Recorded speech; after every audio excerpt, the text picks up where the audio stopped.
we will give each of these four wonderful individuals an opportunity to say anything they want for a few moments about the theme of global anti-Semitism and the extent to which it is expressed in one way or another as anti-Israel sentiment. And I begin with Dr. Michael Curtis. At my exalted age, I've been taking a lot of medical advice, and I know what diseases are about. And we're dealing with one of them, the historical, a major ideological disease that's existed throughout time, and that's anti-Semitism. It's the only one that's been both historic and global in such an extraordinary form. It's getting a little annoying to have anti-Semitism conferences going on and nothing happens as a result of them, but we do what it better. Let me say one remark about this. It's global. Look at the wording there. I always spell anti-Semitism and have tried to do so and induce others to do so without the hyphen, because looking at it with a hyphen betrays something that doesn't in fact exist. There is no Semitism against which there is an anti. And to argue that it is in this way is to presume there's something to be opposed in essence. So from now on, I hope that everyone can remove the hyphen, as well as other things from their personality and behavior, and deal with what it is. The hatred, what French authority has so gracefully called Judophobia, which actually goes back to Pinsker, the great Zionist theoretician. Judeophobia, the hatred of Jews. That's what we're dealing about. Now, Owen just earlier gave us a very fine analysis of what he called the metrics of anti-Israeli feeling and so on. I don't think there's any need, if you'll pardon me, Owen, to go into the metrics of anti-Semitism. It exists in so many forms, from the subtle nature. You know, we saw this wonderful film, Chariots of Fire, the other day, and saw the subtle anti-Semitism of Cambridge, the Cambridge Heather College, about the Jewish runner Harold Abrams, who won the Olympic Games, to the virulent and the violent that exists everywhere in Iran today, as well as everywhere else. I don't think there's anyone. To use a word in Yiddish, should everyone understand Yiddish? You fill anti-Semitism in your kishkas. You know it's there, whether it's subtle or otherwise. You know it and think. Take it for granted that almost everybody has certain anti-Semitic tendencies and beliefs to one degree or another. The problem is when it's expressed in violent form, and that's what we have to be regarded. Now, I argue that anti-Semitism is a disease. It's a virus that has to be eliminated. Ambassador Foreman said that it's a difficult charge, and it may never be, and his great-grandchildren may not see to it. That may be the case, but nevertheless, we ought to try and do it, and therefore advocate not simply an understanding of it, but ways in which one can oppose it and attack it, and speak forcefully and gracefully about it. One of the problems, I mean, the initial starting problem, is that anti-Semitism utterances and behavior are, in a sense, inexplicable. They're irrational because there are contradictory arguments and motivation given for existence. But nevertheless, it does exist, and one ought to point it out where possible, even if you don't understand it. The problem, as I see it, is that anti-Semitism has taken so many different forms. It's on the political right, as we know, it has been historically. It's now identified with the political left, partly because of the opposition to racism with which Jews and the State of Israel are associated. It's now associated with Muslims, with the mainstream Christian church, and above all, as Urban pointed out, with opposition to the State of Israel. But in all these cases, it has to be sorted out. There's an issue which I find inexplicable. You can give arguments for it, and people sign petitions about BDS and opposition to Israel. celebrities who don't know where Israel is on the state of the map, but nevertheless find that it's detestable for it to exist or to have any association, whether it's in the form of produce or an academic interrelationship. Now let's take one individual in particular. A man who got the Oscar last week for the supporting actor, Mark Rylance.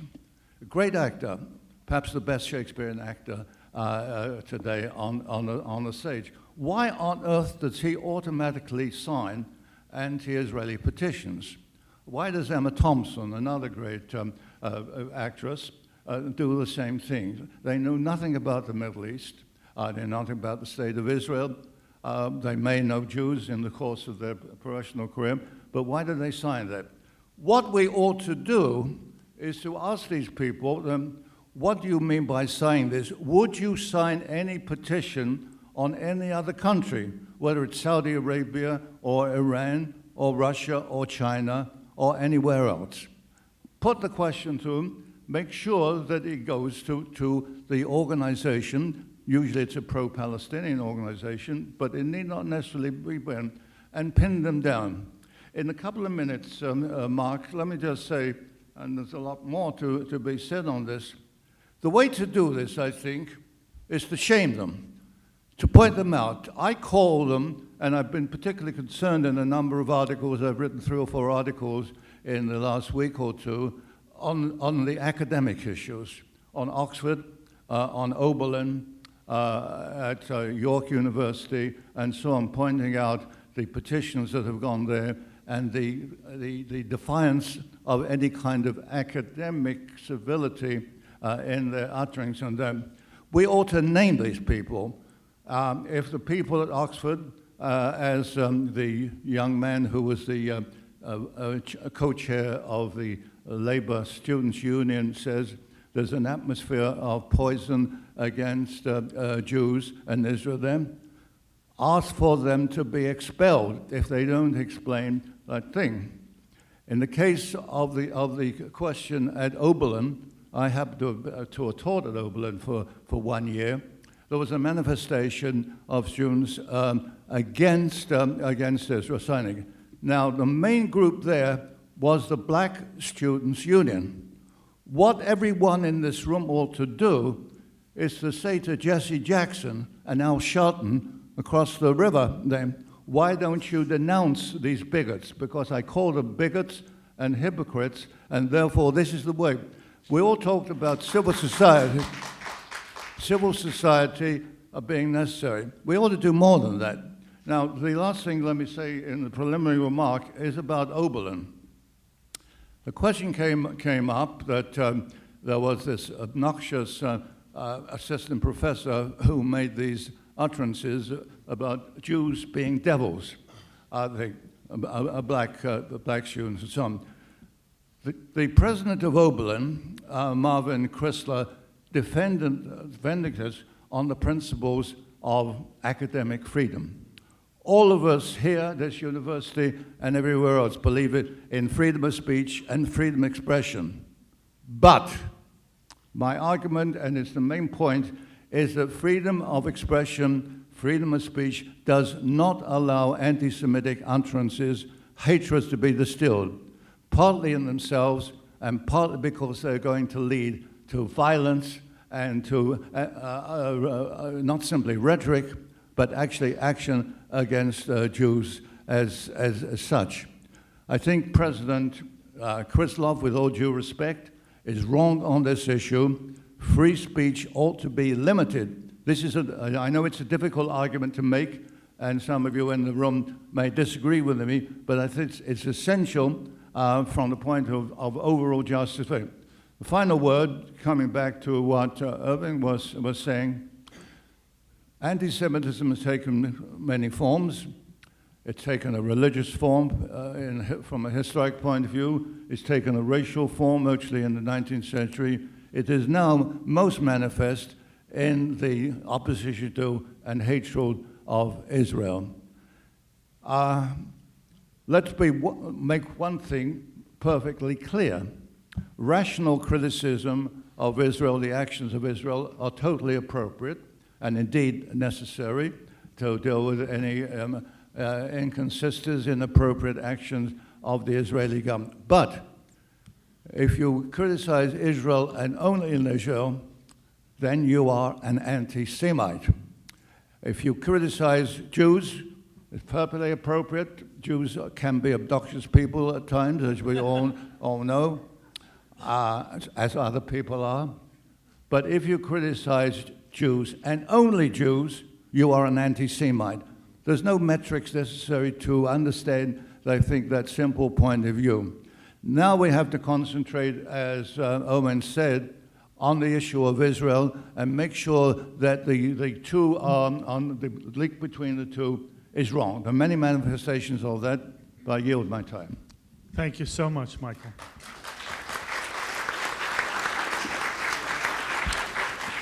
Reverend Robert Moore, please, Bob. Thank you. I'm humbled to be among you. Another humble. Another humble one. I want to thank Jack and Sheila Marrero, first of all, for inviting me to be here.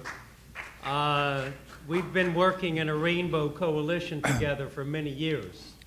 And I was struck very much by Professor Kotler mentioning that in his remarks. And that's mostly what I want to pick up on in a few minutes. But before I get to that, I do want to say that the old anti-Semitism is still real and still out there as well. I'm sure you're all aware of that. And I got a reminder of that just in this morning's newspaper. I get the Trenton Times, since I live in Princeton. And there was a small article, didn't get a lot of attention, about a Friday night basketball game, high school basketball game in Newton, Massachusetts, right outside of Boston. Catholic high school playing against a high school in a predominantly Jewish area. And the Catholic students, about 100 of them at one point, started shouting, "The Jews killed Jesus." That's the old anti-Semitism. And it's the Christian anti-Semitism, and that's part of why I feel humbled to be here. Because the Christian tradition, and I know we're going to hear a little bit about how this can also be a problem in other traditions like Islam, but Christianity has a much longer tradition, of course, of anti-Semitism, and I am ashamed by that, quite frankly, that that is part of the Christian tradition, and I'm working hard to try to change that, because that's based on not only hatred, but also very poor biblical scholarship and historical scholarship. And so I think that's an issue that has not yet been put to rest, as I was reminded of just this morning. Now let me just mention on the Rainbow Coalition work, and I thought, Professor Kotler, that was an excellent suggestion, because I think as long as we sort of stay in opposing camps that aren't working together and aren't in dialogue with each other, it's very hard to make progress. Positions just get hardened, misunderstandings get deepened. And so, in my experience, it's as we work together across lines of faith, and basically, I've been an ordained minister just about 38 years now, and almost my entire ministry has been in the interfaith realm. And I feel very privileged by that. Because as we work together as people of goodwill from many faith traditions, I think we really begin to appreciate each other as human beings, as moral human beings, but also the faith traditions that we represent, and we understand that and learn to respect that. And it's in this environment of mutual respect and dialogue that I believe we can make real progress on the issues that have been surfaced here, which are very real issues. Let me just give you a few examples. The Coalition for Peace Action I've been director of, as Rabbi Golub said, for nearly 35 years now. That grew out of an interfaith initiative, out of concern for the danger of nuclear weapons, which is still a danger. Thankfully, we've reduced the numbers of them, but the danger of a nuclear holocaust, of a nuclear winter, other things are still very much out there. And so that grew out of concern in the Protestant and Jewish and Catholic communities in Princeton through the Princeton Clergy Association in 1980. And the rabbi of the Jewish Center at the time was very involved in the founding of this organization. And out of that kind of dialogue and mutual respect, we decided that we would not hold the founding conference until the Sabbath was over. It started on Saturday night, right? That has really set the tone for our whole modus operandi of the Coalition for Peace Action. It's not that we never do an event on Saturday, but we try as best as possible to be mutually respectful of the various faith traditions. We've grown to include Muslim faith communities, Baha'i, Sikh, many different Hindu, all kinds of faith traditions are involved with our ongoing work now. Let me just mention also the Princeton Clergy Association, which I've been part of for these 35 years. I think this is a real beacon of what interfaith dialogue and learning mutual respect can really lead to. So one of the issues that has been surfaced here has become very much to the forefront to some degree in Princeton, because the Presbyterian Church was one of them that bought into the BDS resolution. So Nassau Presbyterian, right in the center of Princeton, Pastor Dave Davis is the senior minister of that church. He's the president of our clergy association. And the rabbi of the Jewish Center is the vice president. And they got together and said, look, we should have a dialogue to learn to understand each other and to air these issues in a mutually respectful way. And Adam Feldman, is the rabbi of the Jewish Center. And they decided not only do we want to have a mutual dialogue in our two congregations, we want to add the Muslim community into this dialogue. And so they brought in the Imam and the Islamic Center of Central New Jersey. And on 3 different weeknights, they went to each of those congregations with all 3 of those faith leaders at it and explored these issues. I think that is what really makes progress. Not shouting at each other, not condemning each other from a distance, not staying in our own comfort zone, but being willing to go beyond that comfort zone, to really engage each other, to really seek to understand each other. And so I'm grateful to be here. I learned a lot from Professor Kotler's talk that was just excellent. And I hope that I can be a vehicle for helping to promote that kind of mutual respect and collegial work in this Rainbow Coalition. I do think that is a very promising avenue to address the issues that you're trying to address today. Thank you very much.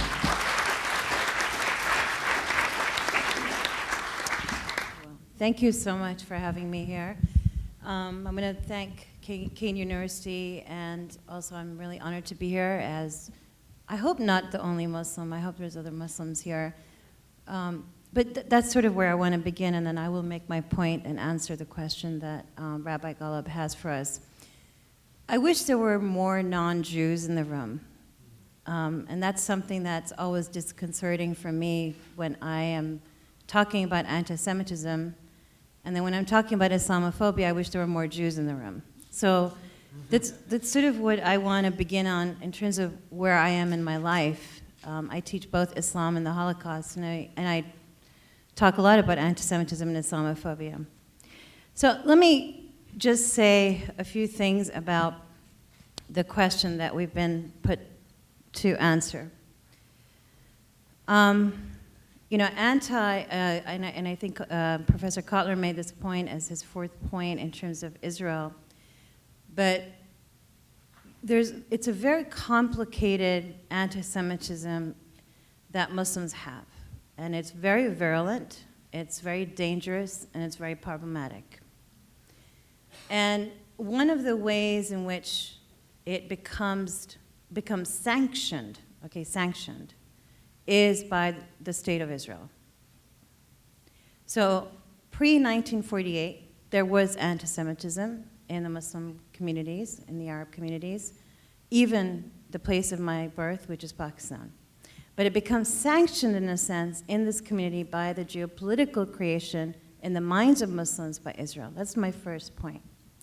Number two, the BDS movement has taken a completely different turn. An anti-Israeli sentiment on campuses is very different from 20 years ago. 20 years ago, most people were pro-Israeli on campuses, and I would hear it. I went to Syracuse University, and now I don't hear that. I hear more pro-Palestinian, which also, and I want to point this out, this is very important, there have been articles about it in academia.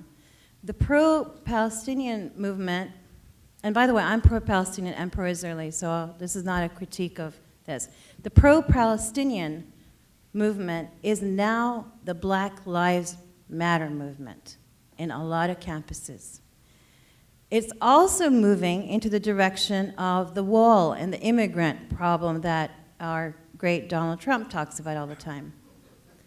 So these three things are collapsing in ways that are very interesting and kind of amorphous on campus. So that's my second point. And my third point is kind of Zionism. Okay, Zionism is very important in terms of definition. I was very lucky to be asked by Hadassah, the women's organization, to do a whole series of videos on defining Zionism. And I talked about the problems of how you see Zionism, how Muslims don't understand Zionism, don't know the history of Zionism, and only see Zionism as Nazism equated. For example, when I interview Muslims about anti-Semitism or talk to them about it, I'll say, well, you know, why are you anti-Semitic? I'm not anti-Semitic, I hate Zionism. Right? I don't hate Jews. Jews are part of, you know, our religion, but I hate Zionism. So part of what I do, of course, as an educator is try to unpack that and deconstruct it for those audiences or even my Muslim students to make sense. And finally, I just want to tell you that recently I've lectured around the nation and have been lucky to have Saudi Arabian students as well as Moroccan students in my audience who have been very receptive to looking at themselves critically in terms of anti-Semitism. But we have to do that for each other, and I really believe that's my role in the world, is to speak up against anti-Semitism in the Muslim community. And I think that if you don't accept each other's narrative, we're not going to get anywhere in terms of education, in terms of the communities that we live in. And I hope that this kind of work is not just in this room, but goes outside of this room and infiltrates different communities. And if you're educators, of course, that too. So that's what I want to leave you with at this point, because I think my 5 minutes are up. That was beautiful. Thank you.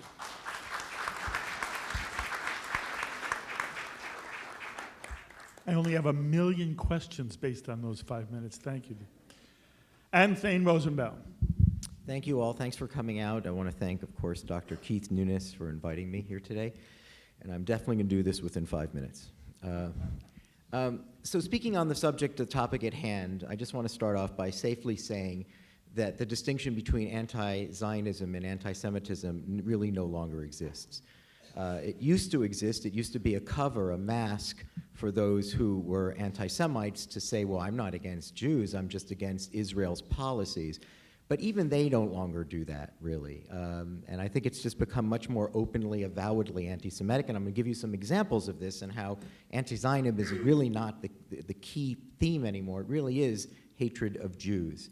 By the way, if you're anti-Zionist, by definition, I suspect you're anti-Jews, because what you're really saying is, I don't really believe in a Jewish state, and I like the way it was before. And the way it was before is where Jews were subject to annihilation, expulsion, and death, and I like that. And when the Zionists gave the whole new meaning to that by giving a home to Jews. When we had the troubles in France over the last year, we now know that Jews in France have an option. What they're really saying is, if you're against the Jewish state, is I would rather the Jews of France not have an option. So the next time someone tries to hide behind that, say, well, what you're really saying is you really like the way it was before. Why don't you just admit that? Similarly, talk of the one-state solution, another example. When you're talking about the one-state solution, what you're saying is, well, a one-state solution means there really won't be any Jews. It will be really an Arab state. We heard from both Mehnaz and Erwin Kotler wisely, brilliantly talking about the concept of anti-colonialism, huge idea on campus that most people don't really understand how powerful this is. And what that's saying is that Jews are rich white people, they're imperialists, and they're colonialists, and they're stuck in the same box as Western societies, and that's what Israel is. There's nothing indigenous to Jews for Israel. They're just a bunch of white people from Flatbush who would now like to live in Israel. And that's really the kind of absurdity that we're facing, but that's the idea of pinning Jews with colonialism and imperialism. The chanting of the river to the sea. River to the sea? How can anybody sing River to the Sea and tell me they're not anti-Semitic? They're not anti-Zionist. They're saying we don't like Jews anywhere in Israel. The ongoing discussion of the denial of Israel's right to exist. We're still on that? We're still talking about the denial of the right to existence, right? The ultimate immoral spiritual crime to disacknowledge the fact that you're here. You're not even here. We don't accept your existence. The casualness with which we continue to accept language like wipe Israel from the map. No other country is described like that. That's not about Israel's policy. That's about genocide, wiping people from a map. It's nothing to do with Israel's policy. That's just Jew hatred. Israel, the various ways in which Israel is described as not a legitimate state, right? We see that describing Israel. Erwin talked a little about this. Jews, Israelis as Nazis. Well, if they're Nazis, they're not a legitimate state. The BDS movement, well, they're like South Africa. We got rid of apartheid. That was an illegitimate state. Israel is not a legitimate state. So the ongoing demonization, delegitimization, is really about this idea of saying we're really focusing on you people as Jews, not just as Zionists, as Jews. During the Hamas Gaza war, songs chanting in France, Hamas, Hamas, Jews to the gas. What, Jews to the gas? Hamas, Hamas, Jews to the gas? How is this about Israel's policy? This is about the killing and murder of Jews. Giving Jews no right to self-defense and how they fight Hamas is anti-Semitic. Not even talking about how Jews even came to receive the West Bank. You know, most countries in a defensive war get to keep the territories they claimed. That's how it works. I'm not saying that's what should happen here, but that's how the world rolls, right? And if it rolls that way for everyone, it should have rolled that way for the Israelis. So therefore, this is about anti-Jewishness in some way. Killing of the Jews of Europe somehow are becoming, I'm still on time, I'm good. Killing of the Jews in in Europe, somehow is justified because of Israel's policies in the Middle East. How can that happen? Jews shopping for food in a kosher supermarket in Paris are fair game because of what's happening in Israel. You don't even know who they are. That's anti-Semitism. That's Jew hatred. That has nothing to do with Israel. That's give me an excuse to kill Jews. By the way, Secretary of State Kerry fell prey to this too when he said, well, it's not like the kosher market situation where there was a rationale. What? I know, this is Senator Kerry, Secretary of State Kerry, right? He used the word rationale as if, well, we can at least justify that. What happened to the discotheque this year is not rational, but at least there was a rationale. Again, that's about Jew killing and nothing else. And we shouldn't hide behind it. It's so clearly, avowedly, openly anti-Semitic. And then my last point is simply the risk that people take, and I'm one of them, on campus. You can't be pro-Israel on campus, not if you want to be invited to any parties.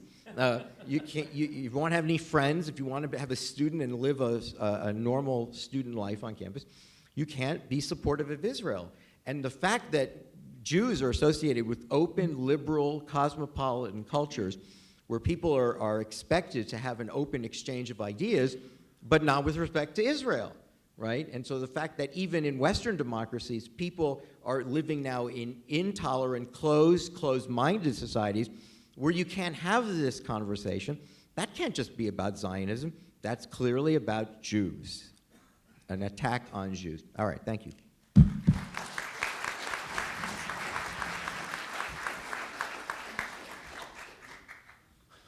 Mehnaz, I want to make sure I understood what you said, and then I want to see if anybody has a comment.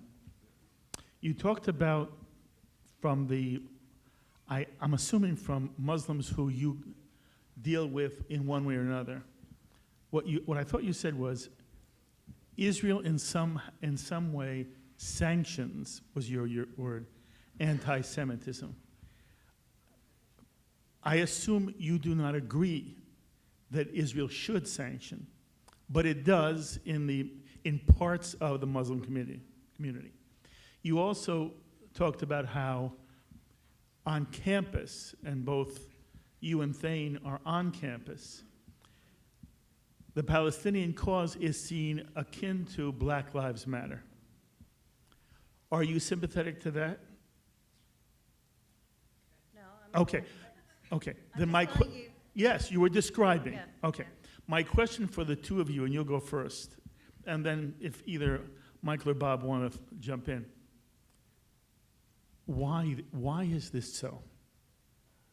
When you understand, it's not about an akin to Black Lives Matter. Israel does not sanction anti-Semitism. How does it happen that in parts of the Muslim community, these two themes have developed? Why did it happen? And what can you, as someone who sees things clearly and honestly, what can you do about it? And Thane, as someone on campus, I then want you to comment after Mehnaz. Please do. You're asking me a very crucial, complicated question. Why? Okay, and I'll just give you, as brief as I can, an answer. And I think that Jews are seen and imaged, okay, listen carefully, stereotyped in the minds of Arabs and Muslims as a European white colonial force that wants to annihilate Arabs. And that's really the very brutal truth. Where does it come from? It comes from like I said, the idea that Israel was sanctioned. It comes from the European colonialism. What I mean is, does it come from the mullahs and the mosques?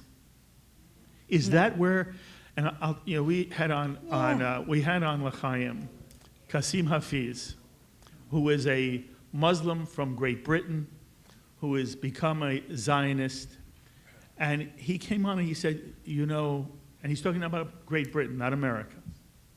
It doesn't matter what mosque you go into, what madrasa you go into. What we hear is that Jews and Israel are in some way the enemy.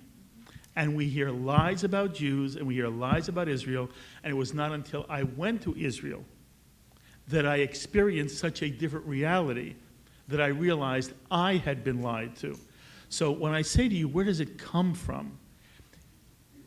It doesn't come from the air, Mehnaz. No, and I've done some work on this, and one of the things, even if you look at Europe, if you look at young urban males that are attacking Jews, and whether it's schools or temples or, a lot of them, when you ask them, why do you hate Jews, they don't really have a concrete historical memory. Their theology, I teach religious studies, I teach both Judaism and Islam, their theology is completely off. They can't even remember. They say, wasn't it that the Jews attacked Muhammad and there was a genocide that they created, which is interesting because you have the other story from the Jewish perspective. So they don't really have a concrete motive, but it is there, and it's there in a very virulent way.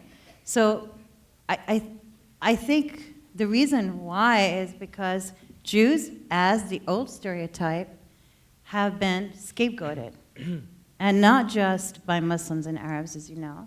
But now, if we go to your next phase of the question, in terms of Palestine and Black Lives Matter, again, Israel is seen as that European colonial force. And Palestinians are seen as the trodden, the enslaved, the people who don't have the water. I mean, all of this news story, like I said, if you look at the media in the last 20 years, you'll see the shift.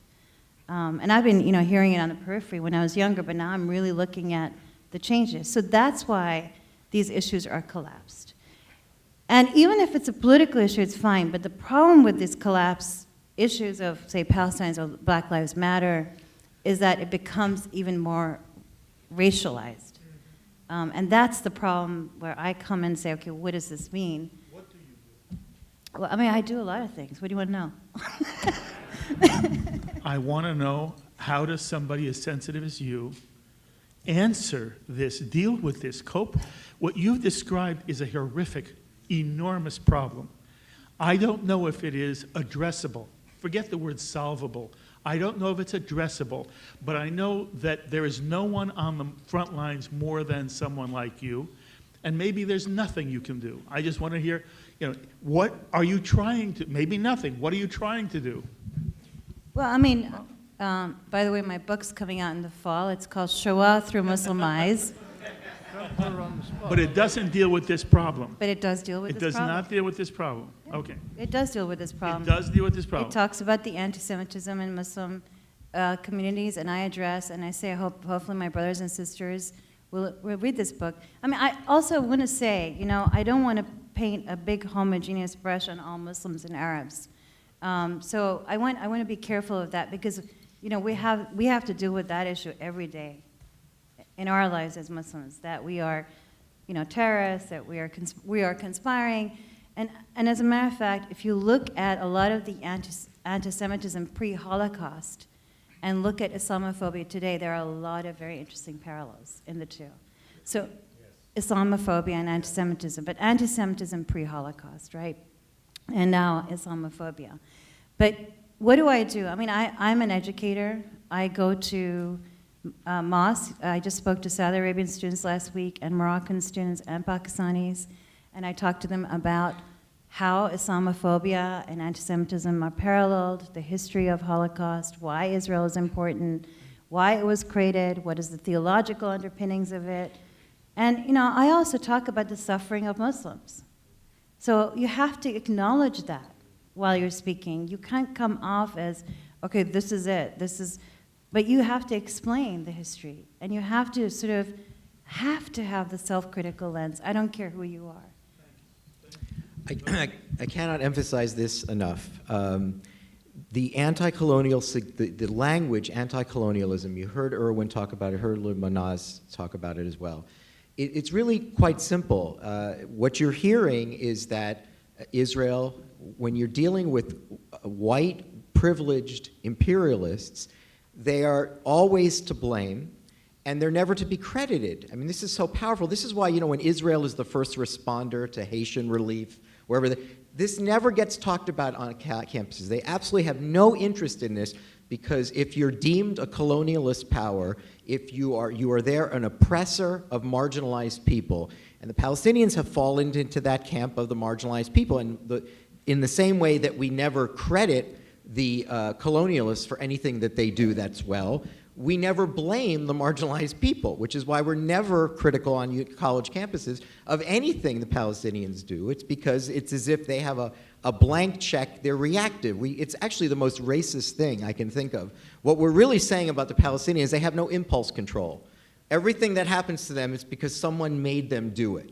They have no capacity not to stab someone in the street. Who could stop that? Of course they have to stab people in the street. It really is the most racist thing, but it really starts from the thing, we do not judge you at all. We are beyond the capacity. The concept of liberal culture goes out the window. We simply refuse to judge you. You have a blank check, do what you want, but we are happy to judge the colonialists. It's as if the Israelis, they have Jews, as you know, have no history in the Middle East. That's the way it's being described. That's why I jokingly said before, they're from Flatbush. That's where they're from. They have no connection to that land. They're merely colonizers. And we heard this before when Erwin said intersectionality, when Mehnaz was talking about colonialism. what I just said about oppressed, marginalized people, that's the key that draws them together. It's anti-Semitic in nature, but its effect is about how you unite every group that had, and by the way, my last thought about this is President Obama didn't help this, because every time he says, I don't believe in American exceptionalism, that's what he's saying. He comes from this culture. He was he's a law school professor, and he's a black man. Those two things, it's very important. He understands America is, to him, America is not always a source of good. And that really, that's his view, right? He's saying, you know, we're not always. Remember when he said, jokingly, he says, well, I believe in American exceptionalism in the way that the Greeks believe in Greek exceptionalism, which is really funny because the Greeks do not anymore believe in Greek and exceptionalism, right? They can't buy toilet paper anymore. So, you know, his idea is that no country should think that way, and it's really an anti-colonialist view of the world. Michael? I think I differ slightly from what Thane is saying. To me, it's a rather simple issue. One can make an argument, as I said earlier, there are problems, there are faults about the state of Israel. One can make cogent criticisms. One can be in favor of a one-state or a two-state solution. One can argue that there's oppression and there are checkpoints in Israel which are undesirable that handicap Palestinians. But that has nothing to do with the daily output in the Arab press in the West Bank and so on. Jews are pigs. Jews are monkeys. Jews are descendants of barbarians.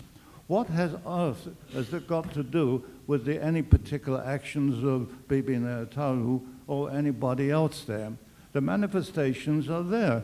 There's not simply, one can argue, yes, of course one can make rational arguments about colonialism and racism and compare Israel as the little Satan with the United States as the great one. But I think this is all a fraud, and essentially the anti-Semitic element is simply there. They do not like Jews. And this is typical of a good part of the third world, which has also taken this argument. This is what we have to argue about, protest about, and shame them into acknowledging that. It's no good talking of ourselves about the support of a civil society unless we bring the ammunition against them. Now, if I have a moment, some of this is a difficult issue of a philosophical kind. Since I've been honored, as you know, by the French government, I have nothing bad to say about the French. Yeah, yes, I do. The problem goes back to the French Revolution. I'm sorry. I want to stay very much on topic here. Yeah, and you said something very important. The problem of Jews as such, what Jews are to be seen as, whether Jews are to be acknowledged as individuals with particular rights, or whether the collective entity of Jews is to be regarded.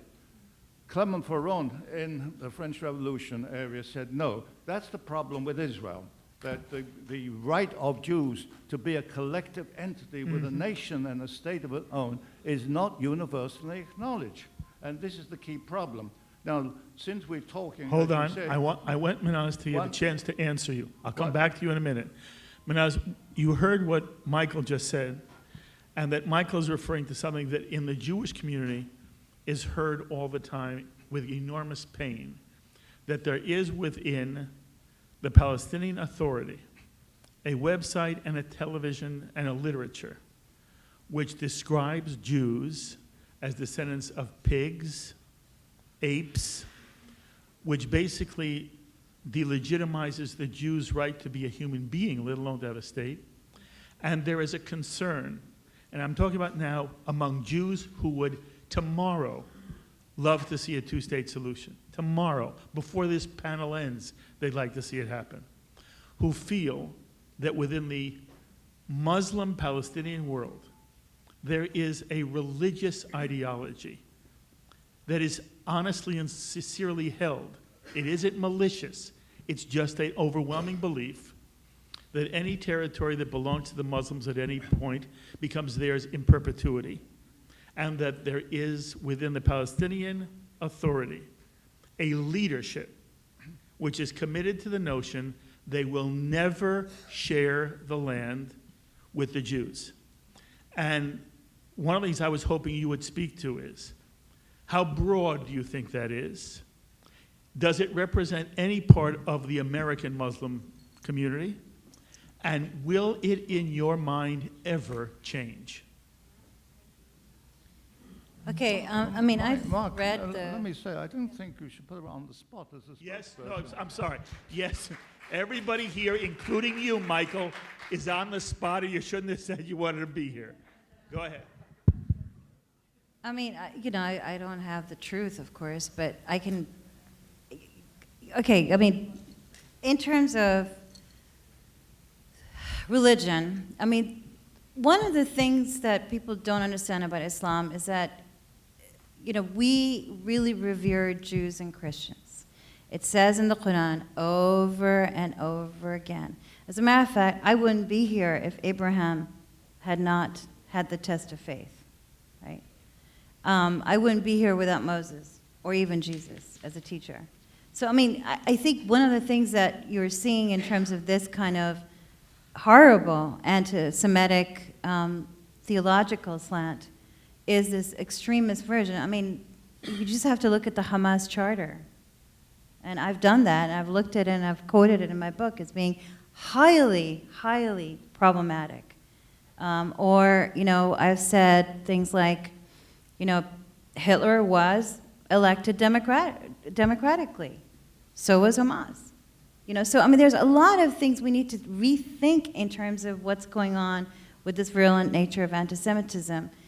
What I think we need to understand that I think the Muslims in America and Jews in America is where we can really, really make a difference. I really believe that the United States, and I spent a lot of time in Europe, and I taught in Europe, in Italy, I think the United States is a place where we can actually do something. Very good.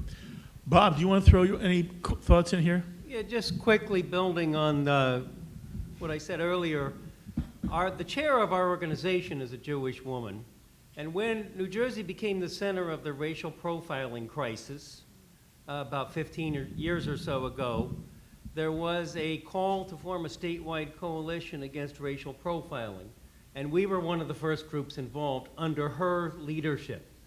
And I think that, again, is one of the best ways to proceed in terms of establishing respect and understanding. So we've continued to be involved. When we had a rally at Palmer Square after the Charleston shooting, our second speaker was Rabbi Adam Feldman.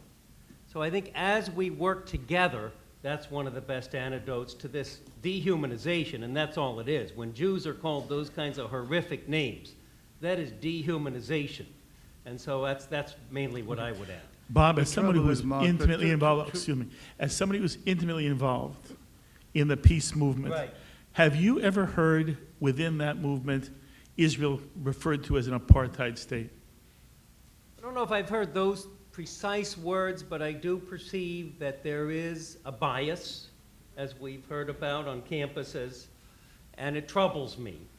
And so Speak about that for a moment. There isn't a balance. There is not a fairness.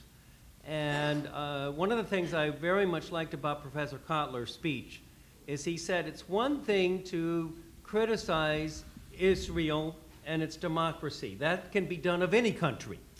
I think that's an important acknowledgement. But when you start to say that country has no right to exist, I think you've crossed a line.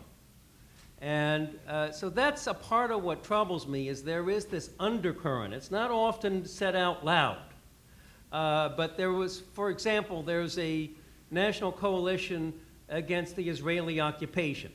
Now, I'm very much troubled by the settlements policy. I want to say that. But there's almost an expectation that all the peace groups in the country ought to be part of this coalition. Well, I'm sorry, it's too one-sided for me. There has to be a balanced, more just and fair approach for me to feel comfortable, and I think that's what my organization Beautiful. feels. Michael, you had a comment?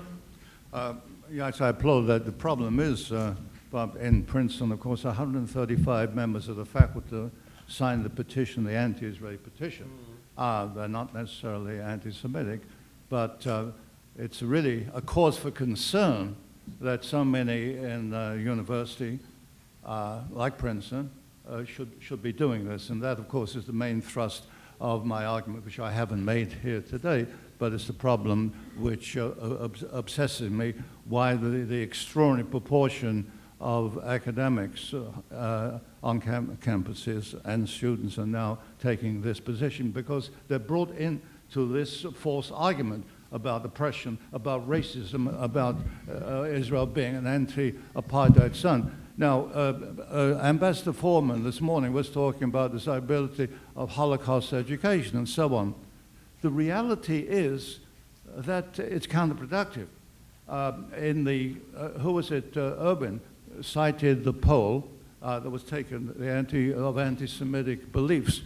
The major one is also always that Jews have too much power.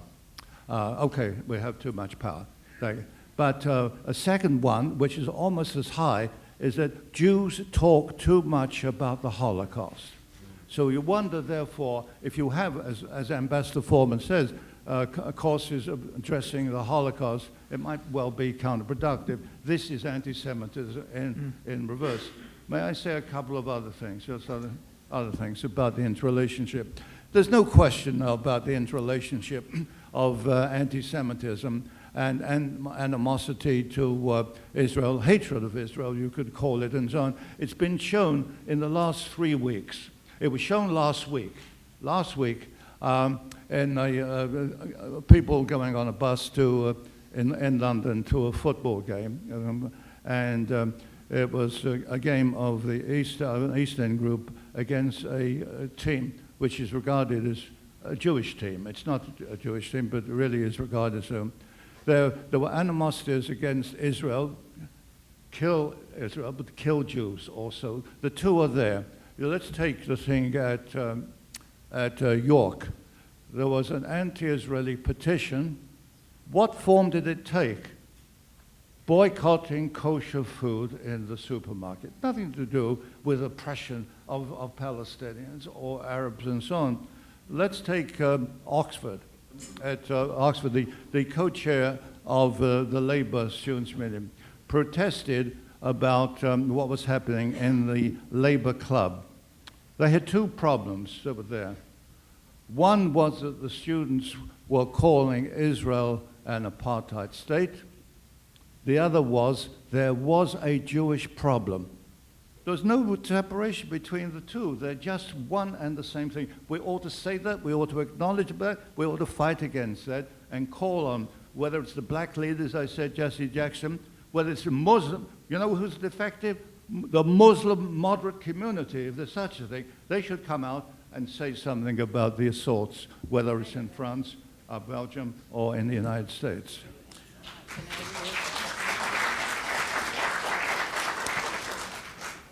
In a couple of minutes, we're going to take any questions you may have. I just want to finish up one more theme here. Did I hear correctly, Thane, that you disagree with Irwin's characterization that there can be people who support BDS who are not anti-Semitic?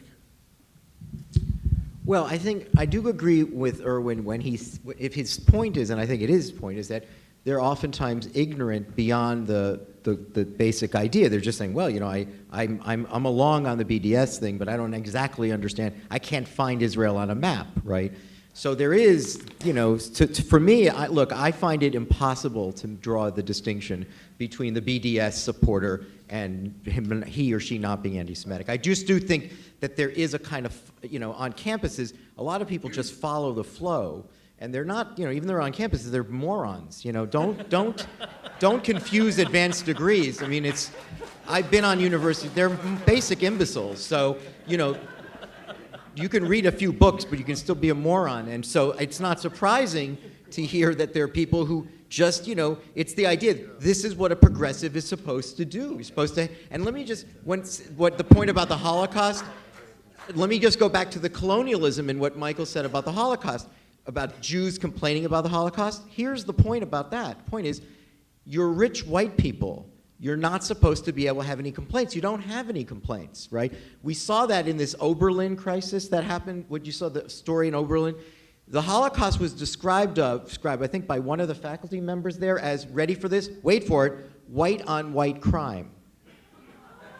It was, look it up, look at the words Oberlin, white on white crime, and the Holocaust. What does that say? That says, this doesn't matter. It's rich white people killing rich white people. That's not important. What we care is rich white people killing oppressed, marginalized people. That's how you get people on university campuses excited. Please, Michael Curtis, Bob Moore, Mehnaz Afridi, and Thane Rosenbaum, thank them all.